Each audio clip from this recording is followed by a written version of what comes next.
हम हार्दिक अभिनंदन और स्वागत करते हैं श्री भागीरथ चौधरी जी का, केंद्रीय राज्य मंत्री।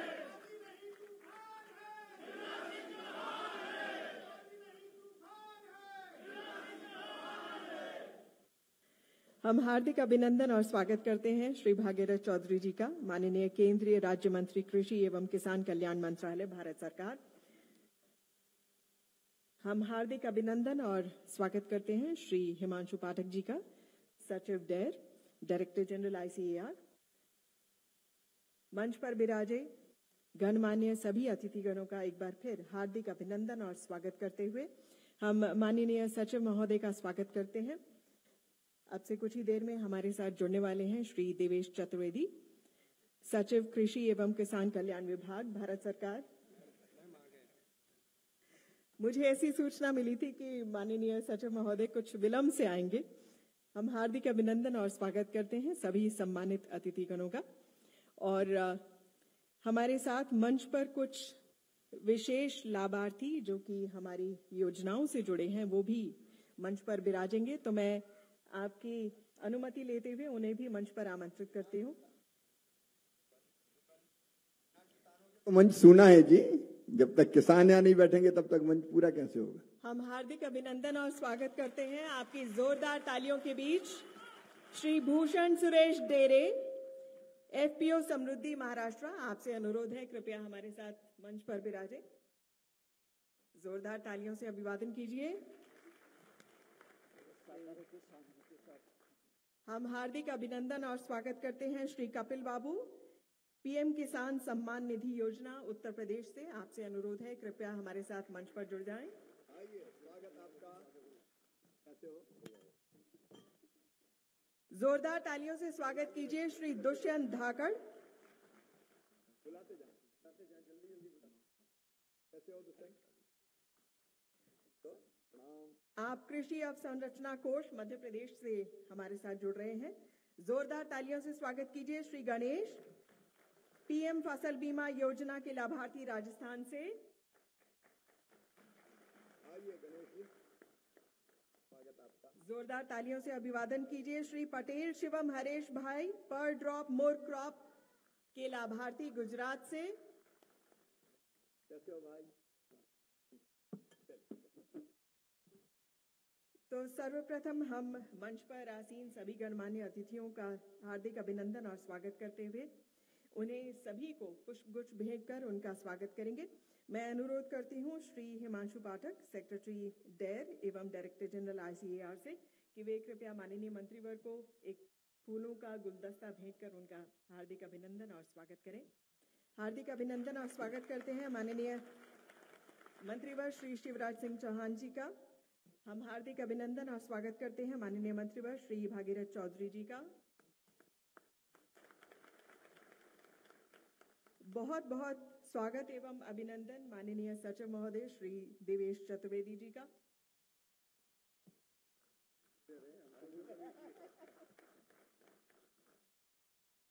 एक बार फिर सभी लाभार्थियों का भी बहुत बहुत अभिनंदन और स्वागत।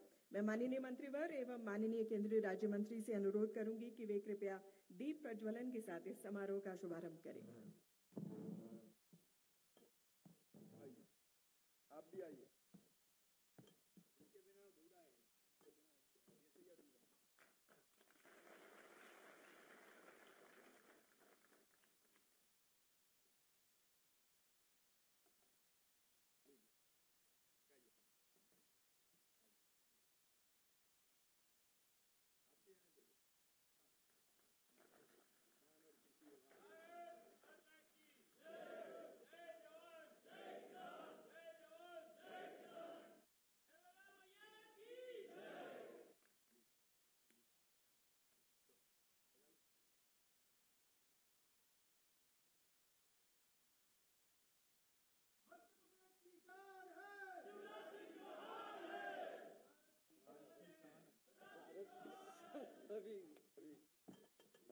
आप सभी किसान भारत की शान है। एक बार आप सभी किसानों के लिए जोरदार तालियां। तो सर्वप्रथम आपकी जोरदार तालियों के बीच मैं अनुरोध करूंगी श्री देवेश चतुर्वेदी, वे सचिव हैं कृषि एवं किसान कल्याण विभाग के। तो सर्वप्रथम माननीय मंत्रीवर श्री भागीरथ चौधरी, केंद्रीय राज्य मंत्री कृषि एवं किसान कल्याण मंत्रालय से अनुरोध है कि वे कृपया सभा को संबोधित करें। जोरदार तालियों से अभिवादन कीजिए। भारत माता की, भारत माता की जय जवान, जय विज्ञान, जय अनुसंधान। आज के इस संविधान दिवस के इस पावन पर्व पर जो हम 76वें स्वतंत्रता स्वाधीन दिवस मना रहे हैं, उसमें हमारे बीच में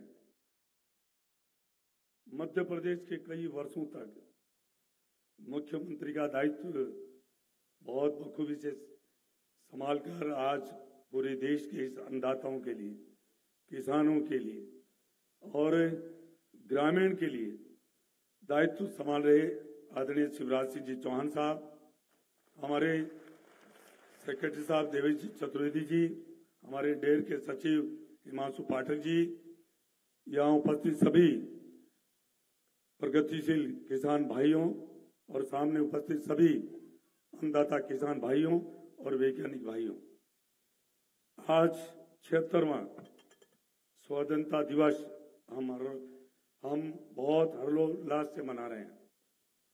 ये हम सब के लिए गौरव की बात है कि आज हमारे देश के प्रधानमंत्री मोदी जी के नेतृत्व में जो स्वाधीन और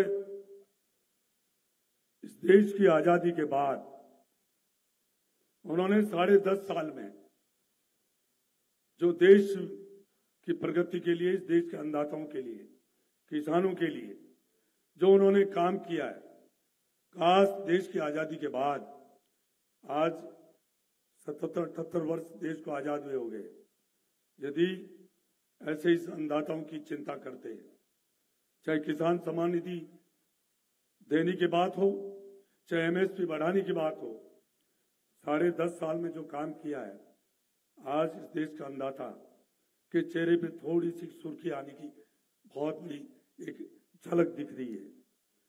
परंतु 55-60 साल तक जिन्होंने राज किया, उन्होंने नारे दिए अन्नदाताओं के लिए, गरीबों के लिए, परंतु हमारे देश के प्रधानमंत्री मोदी जी के नेतृत्व में जो 10.5 साल में किस विशेष तौर से किसानों के लिए, क्योंकि हमारे मंत्री जी कहते हैं, सच्चाई भी है कि कृषि हमारे देश की रीढ़ की हड्डी है और किसान उसकी आत्मा है।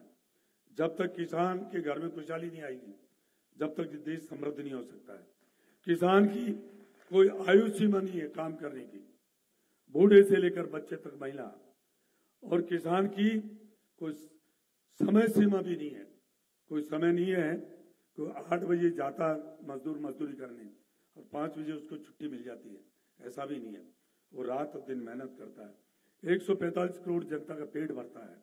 इस देश का अन्नदाता महान है।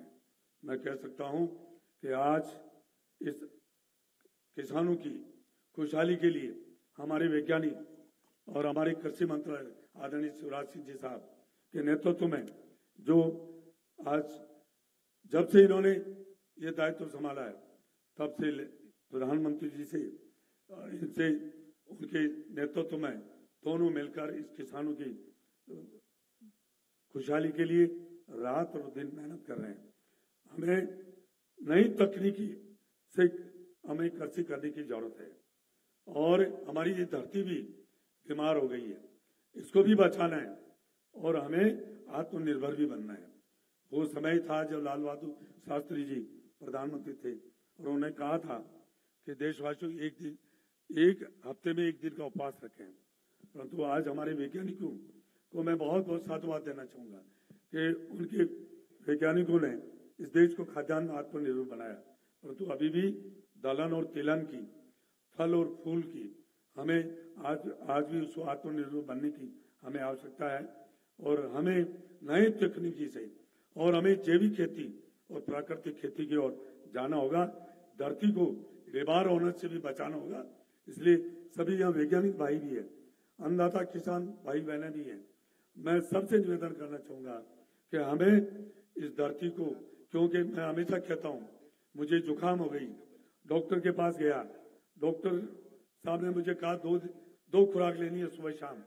क्या मैं उस खुराक को 4 दफे लूंगा तो मेरा स्वास्थ्य अच्छा होगा या ज्यादा खराब होने के चांसेस होंगे? वो स्थिति इस धरती की हो गई है। हम अंधाधुंध रासायनिक और पेस्टिसाइड जो डालकर इस धरती को, जो बहुत क्या चाहिए, प्रधानमंत्री जी ने हमारे राजस्थान में हनुमानगढ़ से मिट्टी परीक्षण का जो कार्य किया है, अब हमें अन्नदाताओं से विशेष तौर से मैं निवेदन करना चाहूंगा कि मिट्टी का परीक्षण करा के उसमें क्या कमी है, जिप्सम की कमी है, पोटास की कमी है, उसके आधार पर ही जो जरूरत है वो डालें ताकि लागत मूल्य कम हो, उसका उत्पादन बढ़े।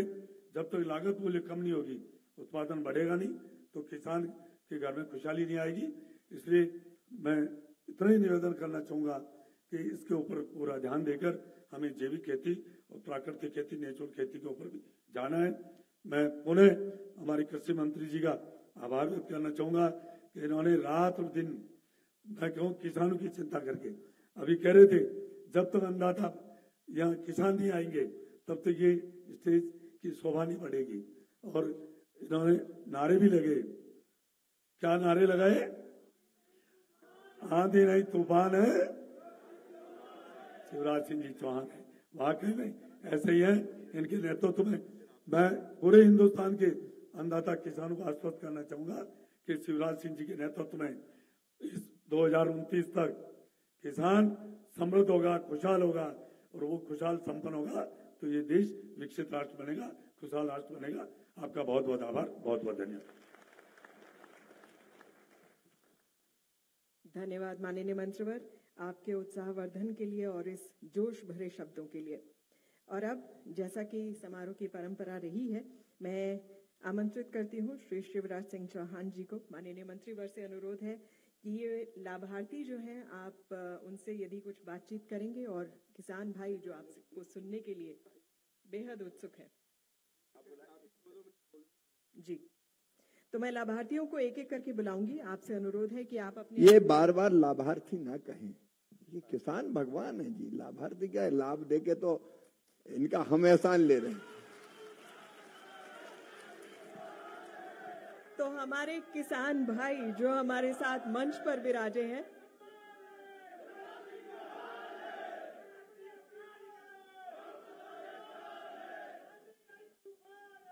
बहुत बहुत बहुत धन्यवाद। बहुत जोश, इस जोश के लिए बहुत बहुत धन्यवाद। तो आइए चलिए किसानों की जबानी उनके अनुभव उनसे सुनते हैं। उनसे अनुरोध है कि वे अपने अनुभव हम सबके साथ साझा करें। जोरदार तालियों से स्वागत कीजिए सर्वप्रथम श्री भूषण सुरेश डेरे, समृद्धि महाराष्ट्र, ये एफपीओ समृद्धि योजना से जुड़े हैं।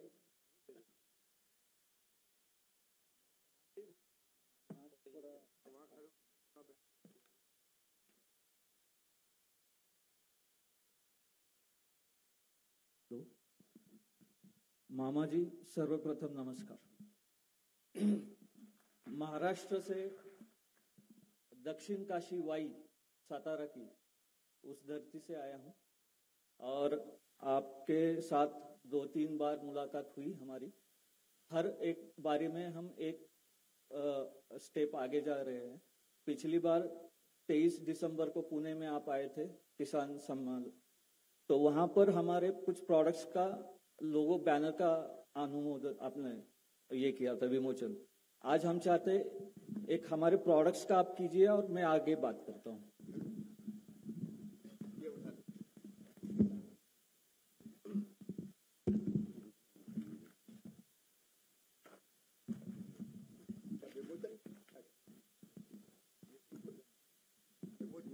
विमोचन आप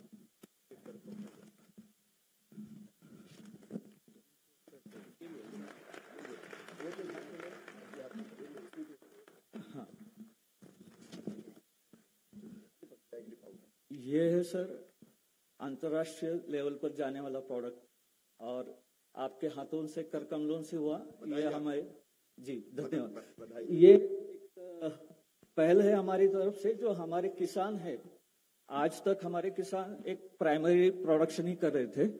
हम गोडाउन बना रहे थे, हमने बाकी चीजें इंफ्रास्ट्रक्चर की कुछ कर रहे थे, लेकिन एक हमने 3 साल पहले ब्यौरा लिया, हर एक जगह पर बड़ा प्रोजेक्ट बनकर कहीं ना कहीं खत्म हो चुका है। हमने ओला उबेर वाली थोड़ी सी पॉलिसी ली है। हमारे 750 जो किसान है उन्हीं के पास कुछ मशीनरीज है, डिफरेंट प्रोसेसिंग माइक्रो प्रोसेसर्स काम कर रहे हैं, तो हमने उनको इसमें SOP स्टैंडर्ड जो मेथड्स है वो देकर एक नाफारी से टाइप किया। आयुष पाकर के एक कंपनी हमारे साथ जुड़ी है जो हमें 30 लाख का IIT एलुमनाई मुंबई का जो है उनके द्वारा फंड खड़ा किया है, अपार्ट फ्रॉम अदर थिंग्स।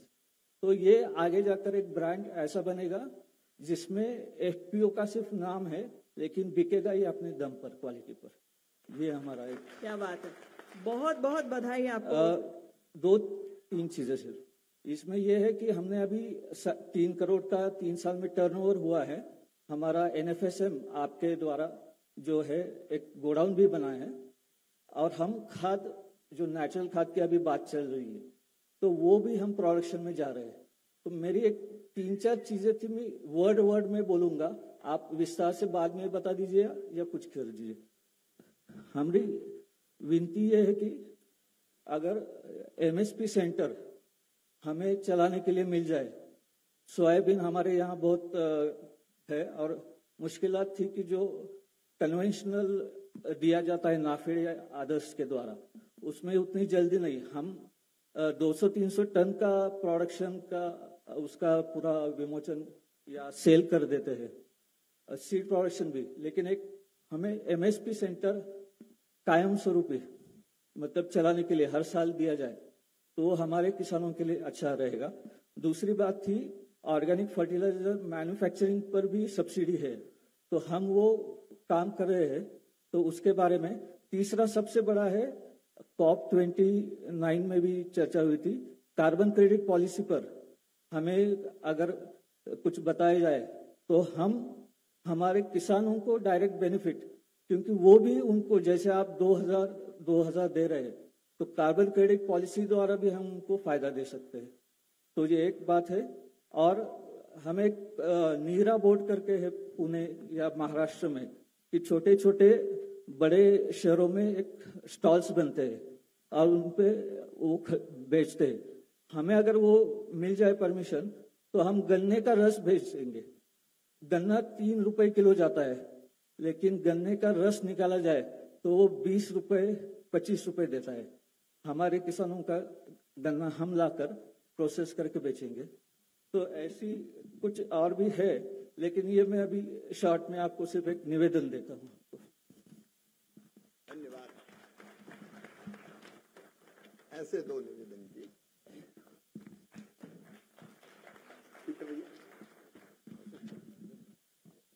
बहुत बहुत बधाई आपको इन उत्पादों के लिए, और आप इतनी दूर से आज हमारे बीच यहाँ पधारे, इसके लिए आपका बहुत बहुत धन्यवाद। तो आइए अब श्री कपिल बाबू से अनुरोध करते हैं, वे उत्तर प्रदेश से पधारे हैं, कि वे अपने अनुभव हम सबके साथ साझा करें। जोरदार तालियों से एक बार उनका अभिवादन कीजिए।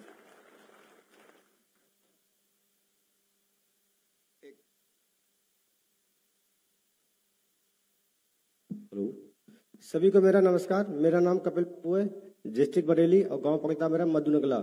मैं सम्मान निधि के बारे में आपको बताऊंगा। और जब से सम्मान निधि पहले नहीं मिलती थी मोदी जी के से पहले, तो पापा जी सोचते थे यार ये नया बीज बोना है तो सोचना पड़ता था कि ब्याज पे पैसे लाएं या फिर जो खाने वाला अनाज वो बेचें। जब से सम्मान निधि मिली तो सोचना नहीं पड़ता।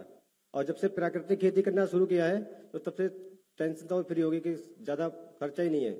तो मैं किसान भाई से एक अपील करना चाहूंगा, छोटी सी है, कि आप जैसा खेत को दोगे वैसा खेत आपको वापस देगा। अगर आपको केमिकल दोगे तो बदले में केमिकल ही मिलेगा आपको, आप नेचुरल दोगे तो नेचुरल मिलेगा। ये सबसे अच्छी बात लगी है। और हमें थोड़ा पुराने अनाजों की तरफ जाना चाहिए। आज किसान भी बीमार है, व्यापारी भी बीमार है, नौकरी वाले सब बीमार है। तो पुराने अनाज थे हमारे, रागी, मडुआ, अलसी, ये पुराने अनाज थे जिनको खा के किसान स्वस्थ रहता था, तिल खाता था, कैल्शियम कमी नहीं होती थी, वो सारे भूल गए। वही गेहूं धान गन्ना पे आ गया सारा। स्वास्थ्य थोड़ा सब अनाज करना चाहिए मेरे हिसाब से, तो पुराना स्वास्थ्य लौटेगा, पुरानी सारी बात सही रहेगी। क्या बात है। नई सोच के साथ किसान आगे बढ़ते हुए आपका बहुत बहुत धन्यवाद। और अब जुड़ते हैं श्री दुष्यंत धाकड़ के साथ, वे मध्य प्रदेश से हमारे साथ जुड़े हैं। हेलो,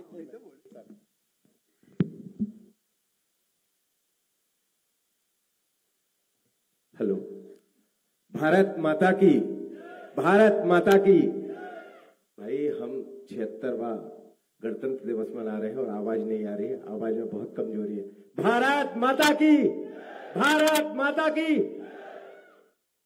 सर्वप्रथम मंच पे आसीन मैं कहूंगा मेरे अभिभावक, मार्गदर्शक, मेरे राज्य के पूर्व मुख्यमंत्री, मेरे लिए सादर पूजनीय श्री शिवराज सिंह चौहान जी, माननीय कृषि मंत्री भारत सरकार, साथ मंचासीन विभिन्न विभागों के सचिव, मैं सर नाम से परिचित नहीं हूं, क्षमा चाहता हूं। मेरे सामने बैठे देश के विभिन्न प्रदेशों से पधारे सभी आगंतुक, किसान भाई और विभिन्न उद्यमी, चूंकि विभिन्न योजनाओं से यहाँ लोग पधारे हैं, मैं सभी का इस कार्यक्रम में स्वागत करता हूं, अभिनंदन करता हूं। मैं मध्य प्रदेश के रायसेन जिले के एक सुदूर ग्राम चिंगवाड़ा कला, जो कि लगभग रायसेन से सर 80 किलोमीटर दूर है। मैं कुछ पुराना बताना चाहता हूं सर, माननीय चूंकि हमारे मुख्यमंत्री रहे हैं। मेरे बचपन में जब मैं स्कूलिंग कर रहा था, तो मेरे गांव से सर 3 किलोमीटर 4 किलोमीटर दूर मैं मिडिल स्कूल पढ़ने जाता था। गांव में कोई सड़क नहीं थी, कच्चे में कीचड़ में लांघते हुए स्कूल पहुंचते थे। जब माननीय हमारे मुख्यमंत्री बने, आज मैं बताऊं वास्तविकता ये, मेरे गांव के लिए 3 बारहमासी मार्ग हैं। उस छोटे से गांव के लिए 3 तरफ से हमको जोड़ दिया गया है सर आपके राज्य में। और उसी गांव में जिस योजना के तहत मैं आया हूं, AIF से 1 करोड़ रुपए का लोन लेके मेरे द्वारा गांव में वेयर हाउस संचालित किया जा रहा है, जो कि संभव हुआ है भारत सरकार की AIF स्कीम के द्वारा। एक छोटे से गांव को आज बिजनेस के रूप में हम देख पा रहे हैं। ये उपलब्धि भारतीय जनता पार्टी की सरकार ने हमको दी है। और AIF में एक पहली विशेषता, पहले किसी भी बैंक में आप जाते थे, AIF के पहले सबसे पहले बोला जाता था कि आपके पास मॉर्टगेज या कोलेटरल के लिए क्या है। किसी व्यक्ति के पास यदि कोलेटरल के लिए उसका प्लॉट है, जमीन है और कोई मकान है, तो वो गिरवी रखा जाता था। लेकिन AIF स्कीम में भारत सरकार द्वारा 2 करोड़ तक के लोन में किसी प्रकार का कोलेटरल नहीं रखा जाता। इससे हम जैसे छोटे उद्यमी भी 1 करोड़ तक का इन्वेस्टमेंट कर पा रहे हैं। और लोन से दूसरा एक और बड़ा AIF में लाभ जो हमें मिला है, वो है 3% का सर इसमें हमको मिल रहा है इंटरेस्ट सबमिशन। 33% अनुदान मिला तो मिला, आज 6% ब्याज दर पर AIF में हम बड़े आसानी से 2 करोड़ तक के सर, इसमें भी मैं आग्रह भी करना चाहूंगा माननीय मंत्री जी से कि जो CGTMSE में 2 करोड़ तक का ही अभी कवर है हमारा विथआउट कोलेटरल, इसको मेरे साथी लोग और भी जो आए थे वो अनुरोध कर रहे थे कि इसको 5 करोड़ तक किया जाए, ताकि वो बिना कोलेटरल के 5 करोड़ तक हम इसमें समाहित कर सकें। तो इससे क्या हो रहा है कि देश में बहुत छोटा छोटा जो किसान, आपने शब्द का इस्तेमाल किया, किसान इतने बड़े 1-1, 1.5 करोड़ के 2-2 करोड़ के प्लांटों में इन्वेस्टमेंट कर पा रहा है, क्योंकि उसके पास खुद निजी भूमि है और किसी प्रकार का कोलेटरल नहीं दे रहा है। इससे नए नए लोग सर उद्यमी भी बन रहे हैं, किसान होने के साथ साथ उद्यमी बन रहे हैं। इन्हीं शब्दों के साथ मैं पुनः बहुत बहुत धन्यवाद देता हूं कि आज इस कार्यक्रम में हमको यहाँ आपने अतिथि के रूप में स्वीकार किया, जबकि हम लाभार्थी हैं। इसके लिए माननीय मुख्यमंत्री जी का बहुत बहुत धन्यवाद, माननीय कृषि मंत्री जी का बहुत बहुत धन्यवाद। बहुत बहुत धन्यवाद आपका। आप हमारे सम्मानित अतिथि हैं। श्री दुष्यंत धाकड़ जी के लिए एक बार फिर बहुत जोरदार तालियां। और अब हमारे साथ जुड़ने जा रहे हैं श्री पटेल शिवम हरेश भाई, पर ड्रॉप मोर क्रॉप इस योजना से ये जुड़े हुए हैं, ये गुजरात से पधारे हैं। नमस्कार सर, मैं गुजरात से, नाम पटेल शिवम हरेश भाई। PDMC पर ड्रॉप मोर क्रॉप के अंतर्गत हमको ड्रिप इरिगेशन सिस्टम मेरे को मिली थी, जो 5.25 लाख की थी। उसमें 3.5 लाख सीधी सब्सिडी मिली हमको, तो हमको 1,75,000 पे करना पड़ा। यानी हम किसान को पूरी लागत नहीं करनी पड़ी और जो ड्रिप इरिगेशन सिस्टम है उसमें जो हमको सब्सिडी मिली वो GGRC के तहत हमको सब्सिडी मिली। और सबसे जो हमने ड्रिप इरिगेशन सिस्टम लगाई तो उनसे पानी की खपत कम हो गई, आधी हो गई। और मैं 2019 से प्राकृतिक खेती कर रहा हूँ, तो प्राकृतिक खेती में पानी कम चलता है और इसमें भी ड्रिप इरिगेशन किया तो पानी की खपत कम हुई, तो उसका बिजली का बिल कम हुआ। मल्चिंग करता हूँ उसमें तो उसका खरपतवार का जो खर्च है वो कटा। और मेरा जो स्पेशलिटी है वो वाटरमेलन, मस्क मेलन बनाता हूँ मैं, तो उसका शुगर प्राकृतिक खेती जो हमारे वड़ा प्रधान अभी पूरे देश में प्राकृतिक कृषि के ओर चलने की जो बोल रहे हैं, और हमारे जो गवर्नर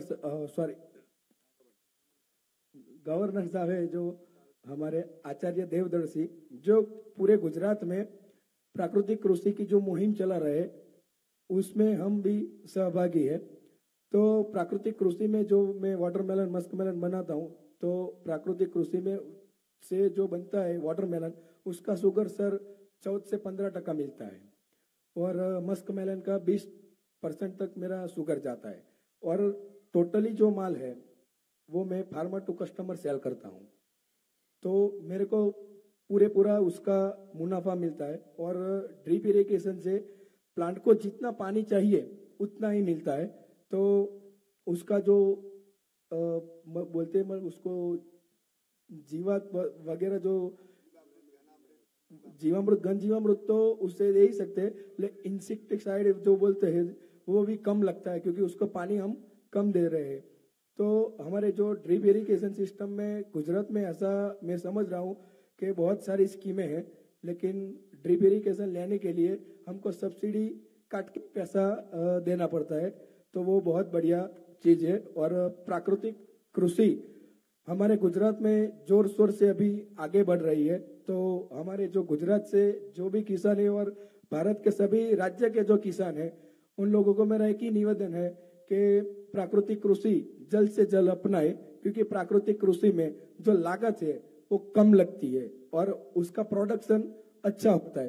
प्रोडक्शन अच्छा होता है, साथ में उसकी क्वालिटी बहुत बढ़िया होती है, तो उससे अपना जो आय है वो भी अच्छी मिलती है। तो प्राकृतिक कृषि आज नहीं तो कल हमको प्राकृतिक कृषि की ओर चलना चाहिए। बहुत बहुत धन्यवाद। और अब हमारे साथ जुड़ने जा रहे हैं राजस्थान से पधारे श्री गणेश। वे प्रधानमंत्री फसल बीमा योजना का लाभ उठा रहे हैं। नमस्कार सभी को, मेरा नाम गणेश कुमार, मैं राजस्थान के भरतपुर जिले से हूं और मैं फसल बीमा योजना के बारे में आपको बताना चाहता हूं। 2022 में ओलावृष्टि के कारण मेरी रबी की फसल सरसों बर्बाद हो गई थी। फसल बीमा योजना की तरफ से उस समय मैंने बीमा करवा रखा था। फसल बीमा योजना की तरफ से मुझे वहाँ 75,000 रुपये प्राप्त हुए। इससे मुझे आगे कृषि करने में राहत मिली और मैं सरकार का बहुत बहुत धन्यवाद करना चाहता हूँ मुझे मुआवजा देने के लिए। धन्यवाद। बहुत बहुत धन्यवाद। और अब देवी और सज्जनों, आपके जोरदार तालियों के बीच में मैं आमंत्रित करती हूँ श्री शिवराज सिंह चौहान, माननीय कृषि किसान कल्याण एवं ग्रामीण विकास मंत्री भारत सरकार को, कि वे कृपया सभा को संबोधित करें।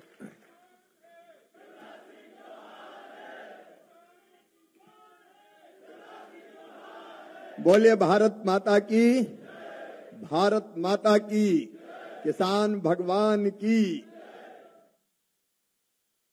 आज हमारे बीच यहाँ उपस्थित कृषि विभाग के सचिव देवेश चतुर्वेदी जी,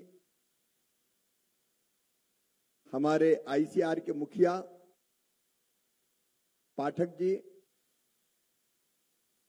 किसानों के प्रतिनिधि के रूप में, आपके प्रतिनिधि के रूप में यहां मंच पर विराजमान भूषण सुरेश डेरे जी, आपका उत्पाद तो इंटरनेशनल हो गया है। कपिल बाबू जी, दुष्यंत धाकड़ जी, पटेल शिवम हरीश भाई, गणेश जी, पधारे हुए पूरे देश से यहां उपस्थित मेरे प्रिय किसान भाइयों बहनों, आप सबको दोनों हाथ जोड़ के और शीश झुका के प्रणाम करता हूं। आप सबका दिल्ली में स्वागत है। गणतंत्र दिवस की आप सबको हार्दिक शुभकामनाएं। अब ये गणतंत्र दिवस क्या है? जनता का, जनता के लिए और जनता के द्वारा शासन। और अगर इस गणतंत्र दिवस पर जनता ही नहीं हो और किसान ही नहीं आए तो क्या गणतंत्र दिवस होगा? अरे जोर से बताओ ना। मैं मोदी जी को, प्रधानमंत्री जी को धन्यवाद दूंगा। आज गणतंत्र दिवस पर देश का किसान परेड में शामिल हुआ है।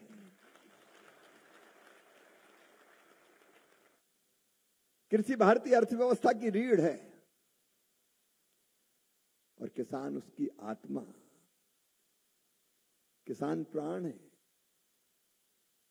किसान के बिना हिंदुस्तान तो क्या दुनिया का काम नहीं चल सकता। बाकी चीजें तो फैक्ट्री में बना लो दुनिया वालों, लेकिन क्या फल सब्जी और अनाज फैक्ट्रियों में बन सकते हैं क्या? ये तो किसान ही पैदा करेगा।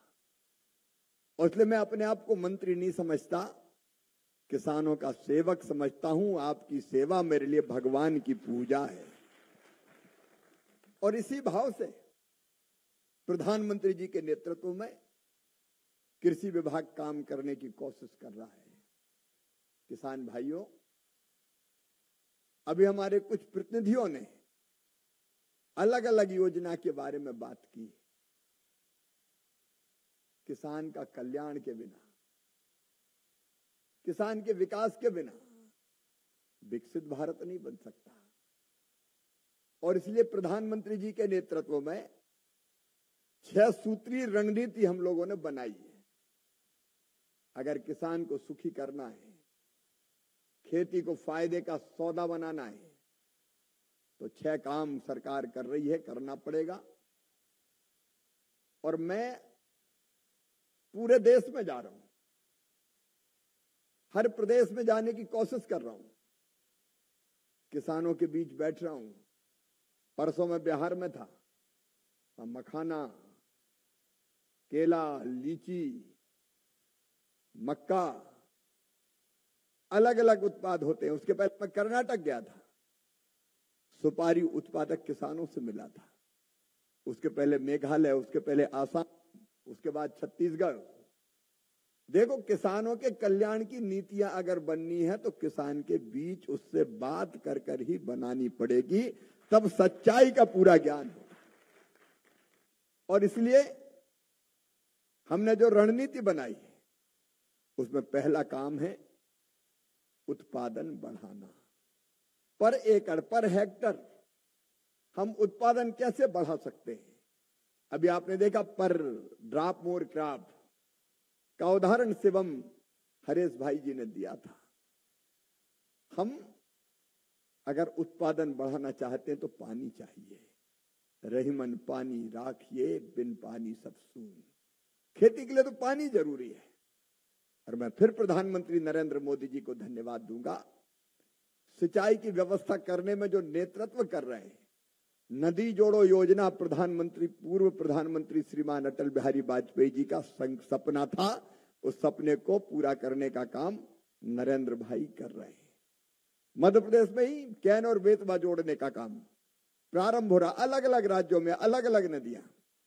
लेकिन पानी भी कैसे कम पानी में ज्यादा फसल हो, इसलिए पर ड्रॉप मोर क्रॉप जैसे प्रयोग, सूक्ष्म सिंचाई योजना, एक नहीं, नई टेक्नोलॉजी का प्रयोग। अच्छे उत्पादन के लिए अच्छे बीज चाहिए। यहां पाठक जी बैठे। आईसीआर ने अभी पिछले दिनों इस साल 300 नई बीजों की वैरायटी जारी की है जो फसल का उत्पादन बेहतर देने का काम करते हैं। ये प्रयत्न लगातार जारी रहेगा। एक नहीं, ऐसे अनेकों काम, समय की सीमा है। लेकिन दूसरी चीज, उत्पादन की लागत हमको कम करनी पड़ेगी। उत्पादन बढ़ गया और लागत इतनी लग गई कि जितनी फसल आई सब कर्जा देने में ही निकल गई, तो किसान क्या करेगा? लागत घटाना सबसे आवश्यक काम है और इसलिए नई टेक्नोलॉजी का प्रयोग, मैकेनाइजेशन, नई नई कृषि पद्धतियां, आप में से शायद हर एक ये जानता होगा कि डीएपी की एक बोरी 1350 रुपया में अगर मिलती है तो उसका कारण यह है कि उस पर सब्सिडी दी जाती है। अगर सरकार सब्सिडी ना दे तो ये बहुत महंगी मिलेगी। यूरिया की बोरी पे अकेले 2100 कुछ रुपया भारत सरकार सब्सिडी देती है ताकि किसान को सस्ता खाद मिल जाए। खाद जरूरी है। अभी किसान सम्मान निधि की बात है। किसान सम्मान निधि के रूप में जो राशि आती है उस राशि से भी कई बार हम अपने जरूरी काम कर सकते हैं। उत्पादन की लागत घटाने के अनेकों उपक्रम है, जिसमें से एक है किसान क्रेडिट कार्ड पर कम ब्याज पर किसान को कर्जा मिल जाए। अगर कम ब्याज पे कर्जा ना मिले तो ब्याज चुकाने में ही फसल पूरी चली जाए। ऐसे अनेकों उपाय किए जा रहे हैं। तीसरी चीज है उत्पादन का ठीक दाम देना। मेरे किसान भाइयों, मैं कोई राजनीतिक चर्चा या नहीं करूंगा, लेकिन पिछली सरकारें भी हुआ करती थी जो कभी भी एमएसपी पर लागत का 50% जोड़ के रेट तय नहीं करती थी। अगर ये काम शुरू किया तो 2018 में नरेंद्र भाई मोदी के नेतृत्व में एनडीए की सरकार ने प्रारंभ किया। एमएसपी में उत्पादन की लागत और उसमें 50% मुनाफा जोड़ के फिर एमएसपी तय की जाती है। और आज मुझे ये कहते हुए खुशी है कि रिकॉर्ड खरीदी करने की कोशिश की। आज जो बैठे किसान हैं उनको मैं बताना चाहता हूं, गेहूं और धान तो पूरा खरीदेंगे ही, लेकिन दालों में तुअर, मसूर, उड़द आप पैदा करोगे 100% खरीदेंगे एक एक दाना, ताकि किसान को दिक्कत ना हो। दलहन हो, तिलहन हो, तिलहन में हमने तय किया है कि राज्य सरकार अगर चाहे तो खरीदने की भी जरूरत नहीं है, भावांतर दे दो। भावांतर भुगतान योजना लागू हुई है। उसका मतलब यह है कि अगर एमएसपी से किसान को कम रेट मिल रहा है तो जो बाजार रेट है मॉडल मूल्य निकाल के बाजार के रेट में और एमएसपी के रेट में जितना अंतर है वो सीधे किसान के खाते में डाल दिया जाए, खरीदने की जरूरत ना पड़े। राज्य सरकार अगर चाहे तो ये कदम उठा सकती है। एक नहीं, ऐसे अनेकों उपाय करने की हमने कोशिश की है। प्रभावी खरीद कैसे हो एमएसपी पे, इसका भी प्रबंध लगातार करने की कोशिश करेंगे। अभी आपने बताया कि अगर एमएसपी पे खरीदने का भी मौका मिल जाए, कुछ जगह से हमें कुछ शिकायतें मिलती है कुछ शिकायतें एमएसपी पर खरीदी में थोड़ी बहुत दिक्कत और परेशानी की, उनको भी दूर करने में कोई कसर नहीं छोड़ेंगे ताकि किसान को परेशानी ना हो, परेशानी से बचना पड़े। अभी फसल बीमा योजना के लाभार्थी आपको बता रहे थे, मैं लाभार्थी नहीं कहूंगा, किसान लाभार्थी कैसे हो सकता है? वो तो पूरी दुनिया को लाभ पहुंचाता है, लोगों को जिंदा रखने का काम करता है, जीवन देता है, अन्नदाता है। लेकिन अगर नुकसान हो जाए तो उस नुकसान की भरपाई। फसल बीमा योजना में भी कई परिवर्तन हमने किए। अभी इसी साल मैं आपको बताना चाहता हूं कि कई बार फसल में कितना नुकसान हुआ ये कैसे पता चलेगा? क्रॉप कटिंग एक्सपेरिमेंट से काट के देखो। एक गांव में 4 जगह, एक ब्लॉक में 16 जगह, और काटने वाला, काट के देखने वाला कौन होता है? इंसान होता है। कई बार उससे गलती भी होती है, कई बार जानबूझ के भी गलती कर देता है, और इसलिए नुकसान सही नहीं आ पाता। और इसलिए इस बार बजट में प्रावधान किया 850 करोड़ रुपया का पिछली कैबिनेट में कि अब ये मैनुअल नहीं होगी, क्रॉप का नुकसान का आकलन भी सैटेलाइट के जरिए रिमोट सेंसिंग के माध्यम से किया जाएगा, ताकि अपने आप साइंटिफिक तरीके से पता चल जाए नुकसान कितना हुआ। और नहीं तो लिखने वाले ने गड़बड़ लिख दिया। कई जगह शिकायत में, पिछले दिनों महाराष्ट्र गया था तो पता चला फसल का नुकसान हो गया, पैसे ही नहीं मिल रहा। आगे फिर मैंने यहां समीक्षा की और उसके बाद फिर हमने कंपनी को जरा बीमा कंपनी को आंख दिखाई तो 2 लाख 2.25 लाख किसानों को 200 करोड़ रुपया रिलीज हुआ। कई जगह ऐसी दिक्कतें और परेशानी आती है, उसको दूर करने की भी हम निरंतर कोशिश कर रहे हैं, टेक्नोलॉजी का प्रयोग करके सही आकलन हो जाए। और फसल बीमा योजना में बाकी भी कई सुधार किए। पहले भगवान की पूरी थी फसल बीमा योजना, जब दूसरी सरकार हुआ करती थी उस समय फसल बीमा योजना की इकाई होती थी तहसील, ब्लॉक। इसका मतलब क्या, पूरे तहसील में अगर नुकसान हो जाएगा, मतलब एक किसान का 1 गांव का नुकसान हुआ नहीं देंगे, 10 गांव का नुकसान हुआ नहीं देंगे, 25 गांव का नुकसान हुआ नहीं देंगे। अगर पूरे ब्लॉक में नुकसान हो जाए तो किसान को फसल बीमा का लाभ मिलेगा। तो इसका मतलब क्या हुआ, अगर एक गांव के किसानों की फसल बर्बाद हो जाए तो भगवान से प्रार्थना करे कि हे भगवान पूरे ब्लॉक की बर्बाद कर दे, क्योंकि जब तक सबकी बर्बाद नहीं होगी मुझे नहीं मिलेगा। अब ऐसी भगवान की पूरी योजना बनाने वाले आज बात करते हैं। मुझे कहते हुए खुशी है किसान भाइयों, अब फसल बीमा योजना की इकाई गांव कर दिया गया है, ग्राम पंचायत कर दी गई है। एक गांव में भी नुकसान होगा तो नुकसान की भरपाई की जाएगी। और तो और स्थानीय आपदा उसमें जोड़ दी गई है, एक किसान का नुकसान भी होगा तो उसको भरपाई करने का काम करेंगे। निरंतर हम किसान से सुझाव लेते रहते हैं। अब अभी आप सब्सिडी की बात कर रहे थे, ड्रिप और स्प्रिंकलर की। अब ड्रिप और स्प्रिंकलर की सब्सिडी कई बार वरदान बन जाती है, लेकिन कुछ किसानों ने मुझे कहा है कि कई बार जब सब्सिडी देनी होती है तो कहते हैं फलानी कंपनी से ले आओ तो सब्सिडी मिलेगी। इस तरह की विसंगतियां साथ आ रही। मैंने अभी अपने विभाग को निर्देश दिए हैं और जल्दी हम कोई ऐसी योजना बनाएंगे कि ये बाध्यता खत्म हो जाएगी, सीधे सब्सिडी का पैसा किसान के खाते में डाल दो, जहां मर्जी हो वहां से जाके खरीद लाए। हम लोग वर्कआउट करने की कुछ कोशिश कर रहे हैं ताकि किसान को जो होने वाली दिक्कत है उन दिक्कतों को हम और कैसे कम कर सकें। अभी प्राकृतिक खेती की बात हुई, कृषि के विविधीकरण की बात हुई। एक प्रयोग हम कर रहे हैं किसान भाइयों, एक मॉडल फॉर्म तैयार कर रहे हैं, इंटीग्रेटेड मतलब एकीकृत खेती का। अकेली फसल से काम नहीं चलेगा। अगर हमारे पास 1 हेक्टेयर जमीन है तो उसमें कौन कौन सी फसल लगाएं और साथ में कौन से सहायक काम करें। पशुपालन हो सकता है, कृषि वानिकी हो सकती है, मधुमक्खी पालन हो सकता है, अलग अलग तरह के कई काम हो सकते हैं। उसका भी एक मॉडल फॉर्म आईसीआर ने तैयार किया है। जल्दी हम उसको किसानों के बीच में ले जा रहे हैं, क्योंकि लाभ का धंधा बनाना तो काम अनेकों करने पड़ेंगे। प्राकृतिक खेती भविष्य के लिए जरूरी है। मैं उस पर आज लंबी बात नहीं करूंगा, क्योंकि हम सब भी जानते हैं कि ज्यादा केमिकल फर्टिलाइजर डालने के कारण, खाद और कीटनाशक, जमीन का स्वास्थ्य भी खराब हो रहा है। अगर आने वाली पीढ़ियों के लिए धरती को सुरक्षित रखना है तो हमको धरती को बचाना पड़ेगा। और इसलिए प्राकृतिक खेती में मैं सब किसान भाइयों से आग्रह करता हूं, पूरी जमीन पे नहीं, 5 एकड़ है तो 5 एकड़ में नहीं, आधे एकड़ में करके देखो।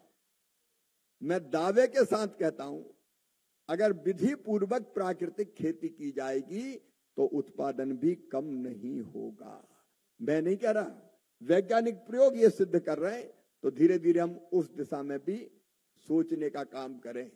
एक बात अभी हुई, सीधे आपने कहा कि फार्म से कस्टमर तक, यही बात आपने कही देना। एक पीड़ा है हमारे किसान का, खेत में तो सस्ता बिकता है, लेकिन वही चीज उपभोक्ता तक आ जाती शहरों में तो वो महंगी बिकती है।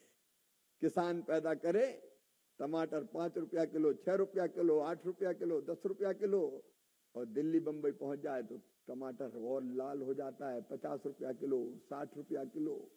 अब ये विसंगति है। मैं तो कृषि मंत्री के रूप में कह रहा हूं, ये विसंगति है। और इसलिए जो पसीना बहाता है, जो मेहनत करता है, जो पूंजी लगाता है, उस किसान को ठीक दाम मिलना चाहिए। और इसलिए उपभोक्ता को मिलने वाले और किसान को मिलने वाले दाम के बीच में जो अंतर है उसको कम करने की कोशिश भी हम करेंगे। ऐसी कई तरह की चीजें अभी हम लोग सोच रहे हैं, ताकि किसान, अगर अब एक योजना बनी है उसको ठीक से इंप्लीमेंट करना है कि अगर कोई राष्ट्रीय एजेंसी के माध्यम से खेत से किसान की फसल खरीदी जाती है और वो शहर में लाई जाती है तो उस एजेंसी को लाने का, ट्रांसपोर्टेशन का खर्चा सरकारें दे, राज्य सरकार और केंद्र सरकार। ऐसी योजनाओं पे भी हम काम कर रहे हैं ताकि किसान को ज्यादा पैसा मिल सके। सब्सिडी के मामले में एक बहस छेड़ने की जरूरत है कि चाहे कोई भी सब्सिडी हो, उसका पैसा कैसे सीधे किसान के खाते में पहुंचे। ऐसे अनेकों काम अभी करने हैं। आज तो मैं आप सबका देश की राजधानी दिल्ली में हृदय से स्वागत करता हूं, अभिनंदन करता हूं। आज परेड कैसी लगी आप लोगों को? अच्छी लगी? अपने देश पे गर्व हुआ? हमारा देश, हमारे देश का शौर्य, हमारी सेनाएं, हमारी विविधता, हमारे प्रांतों में होने वाले अलग अलग काम, सचमुच में भारत अब ऐसा नहीं है कि दुनिया का कोई देश आंख उठा के देख ले। हम किसी को छेड़ेंगे नहीं, लेकिन आज हमारी क्षमता ऐसी है कि किसी ने हमें छेड़ा तो उसे हम छोड़ेंगे नहीं। भारत आज पूरी ताकत से आगे बढ़ रहा है और एक संकल्प प्रधानमंत्री जी ने जो लिया है विकसित भारत बनाने का, और विकसित भारत बन के रहेगा, कोई रोक नहीं सकता। लेकिन विकसित भारत के निर्माण में खेती और किसान का भी योगदान सबसे महत्वपूर्ण होगा। मैं आपको कृषि मंत्री के नाते आप सबको ये आग्रह करता हूं और ये कहता भी हूं, संकल्प भी लेता हूं कि आपकी सेवा में भारत सरकार कोई कसर नहीं छोड़ेगी राज्य सरकारों से मिलकर, क्योंकि योजनाओं का लाभ हम दिलाते हैं, देते हैं तो राज्य सरकारों के माध्यम से ही देते हैं। कृषि मूलतः राज्यों का विषय है, लेकिन भारत सरकार अपनी तरफ से कोई कसर नहीं छोड़ेगी। सब राज्यों में मैं फिर जाऊंगा, हर मंगलवार को मैं किसानों से मिलता हूं, यहां भी और दूसरे प्रांतों में जाता हूं तो वहां भी कई तरह की समस्याएं आती है, उनका समाधान करने की भी कोशिश करेंगे, क्योंकि खेती आसान काम नहीं है। जिसमें दम है वो ही खेती कर सकता है, दिन और रात एक करना पड़ता है। लेकिन उस खेती में जो मुश्किल है उनको आसान बनाने के लिए, उसको लाभकारी बनाने के लिए हम लगातार प्रयत्न जारी रहेंगे, करते रहेंगे। केवीके को और मजबूत बनाएंगे और कैसे नीचे तक चीजें ठीक से पहुंचे उसका इंतजाम भी करेंगे। आज तो आप सबका हृदय से स्वागत। एक अपील के साथ आप सब किसान भाइयों से मैं कहना चाहता हूं, मेरे दिल में दर्द है एक बात को लेके कि इस देश में जब संविधान निर्माताओं ने संविधान बनाया तो कल्पना ये की होगी कि चुनाव 5 साल में एक बार होंगे, और पहले चुनाव 5 साल में एक बार होते थे, लोकसभा विधानसभा के 1967 तक। लेकिन अब हालत क्या है? अपने देश में और कुछ हो ना हो, 5 साल 12 महीने 365 दिन चुनाव की तैयारी जरूर होती रहती। अभी दिल्ली में दंगल हो रहा है, आपने देखा होगा, टेलीविजन के माध्यम से देखते होंगे। दिल्ली के चुनाव हो रहे हैं, दिल्ली के खत्म नहीं हुए कि बिहार के शुरू हो जाएंगे। उसके पहले अभी महाराष्ट्र के निपटे हैं, महाराष्ट्र, जम्मू कश्मीर, हरियाणा, झारखंड, उसके पहले लोकसभा के चुनाव, उसके पहले छत्तीसगढ़, मध्य प्रदेश, राजस्थान के चुनाव। 24 घंटे दे चुनाव, दे चुनाव, दे चुनाव। तो कोई राजनीतिक दल और कुछ करते नहीं है, 24 घंटे चुनाव की तैयारी। और एक आध चुनाव अगर हार गए तो बोले इनकी तो जमीन खिसक गई है, तो नेता भी कसर नहीं छोड़ते कि भैया जीत लो नहीं तो मारे जाओगे। तो 24 घंटे चुनाव की तैयारी में ही लगे रहते हैं। और जब चुनाव की तैयारी होती है तो बाकी सारे काम प्रभावित हो जाते हैं। प्रधानमंत्री जी का समय जाता है, मंत्रियों का समय जाता है, मुख्यमंत्री का जाता है, राजनीतिक कार्यकर्ताओं का जाता है। बताओ जाता कि नहीं जाता? चुनाव प्रचार, चुनाव प्रचार, चुनाव प्रचार। अब कोई राज्य में चुनाव हो गए तो हैं तो कृषि मंत्री, लेकिन पार्टी इनका चुनाव में जाओ तो 3-4 महीने वहीं बैठे चुनाव में, खेती मेथी छूट गई। टाइम बर्बाद होता है हमेशा चुनाव की तैयारी। दूसरी बात, देश का धन खर्च होता है, पैसा खर्चा होता है चुनाव आयोग के माध्यम से, जनता का पैसा। तीसरी बात, राजनीतिक दल और खर्चा करते हैं, वो पैसा अलग है, सरकार का अलग होता है, राजनीतिक दलों का अलग होता है। और चुनाव आते हैं तो केवल नेता प्रभावित नहीं होते, अभी मेरे ही विभागों के कई अधिकारी काम नहीं कर रहे, क्योंकि चुनाव में ड्यूटी लगी है। ऑब्जर्वर बनो, जाओ वहां चुनाव करवाओ, तो चुनाव करवाते रहते हैं। बेचारे शिक्षक वोटर लिस्ट बनवाते रहते हैं, बाकी अमला भी काम में लगा दिया। मुझे कृषि विज्ञान केंद्र वालों ने बताया कि चुनाव में उनको भी लगा देते हैं, रिसर्च छोड़ो चुनाव करवाओ। तो अधिकारी कर्मचारियों का समय जाता है, और फिर जब चुनाव आते हैं तो चुनाव जीतना भी है, और जीतना भी है तो दूरगामी फैसले नहीं होते।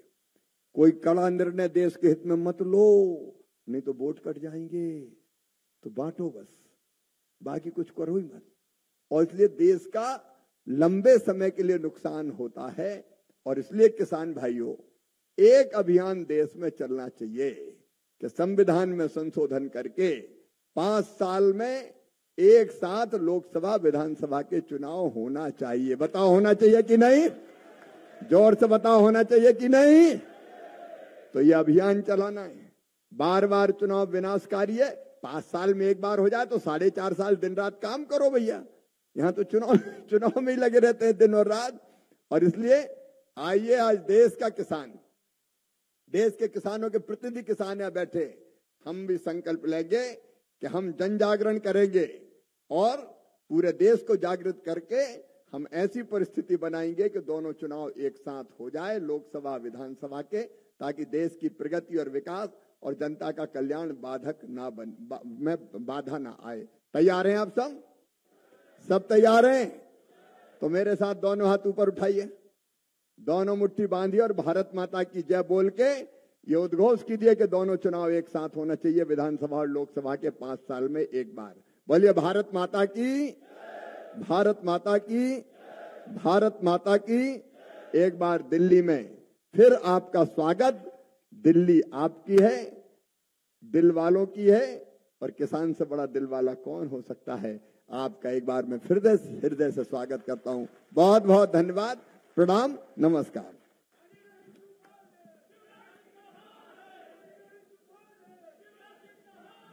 हम माननीय मंत्रीवर के बहुत बहुत आभारी हैं। आप सच में सभी के हृदय में वास करते हैं। ऐसा प्यारा नेता हो तो हमें क्या बात है।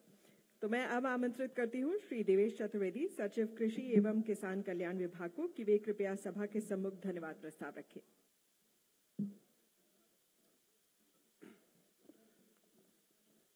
माननीय कृषि मंत्री जी,